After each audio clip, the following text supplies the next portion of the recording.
شرکت خصوصی گلورد در ناحیه دوردستی به نام عبدالرحمن جامی 34 زن تاجیک را در یک مرکز جمع آورده است و به آنها بافتن قالین‌های فارسی یاد می‌دهد. دختران هم میگویند حالا بافتن قالی‌هایی را یاد گرفتند که موافق به معیارهای جهانی بوده از قالین‌های وارداتی از ایران نسبتاً ارزان‌ترند.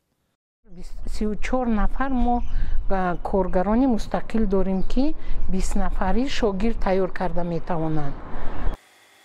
برای باز کردن کارگاه و یاد دادن قالی بافی به دختران خود ایرانی ها به تاجیکستان آمدند و میگویند باور دارند که روزی از تاجیکستان هم قالین واقعی فارسی به خارج صادر می شود. دخترای خیلی با سلیقه و فهم فنی خوبی داشتند. اومدیم آشنا شدیم، دیدیم که میشه این صنعت قالی بافی رو در اینجا چکار کنیم رواج بدیم. قبلا امکاناتی بود که امکانات تمام استاندارد نبود، استاندارد جهانی نبود.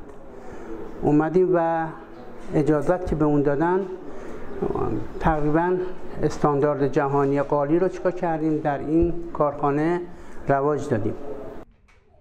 زنان و دخترانی که اینجا کار میکنند میگویند قالی بافی کاری سخت و زحمت طلب است، ولی مهم برایشان کار و منبع درآمد است که اینجا دارند.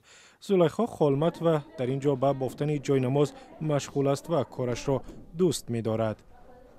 نه دویم جای نماز است که من چی میکنم؟ قریب تمام میکنم. گفتم چه تمام کردن دیم شد. نتوانم.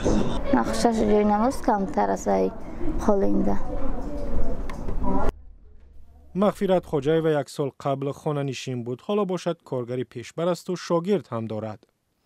3 سال شد که به همین کار مشغولم. حاضرش ده یا 10 شاگرد تیار کردگیم و مستقلانه خودشان قالین گرفته دختیستیان. تا کنون همین شاگردان 7 قالی زیبا بافتند که از قالین‌های دستبافی ایران هیچ تفاوتی ندارند.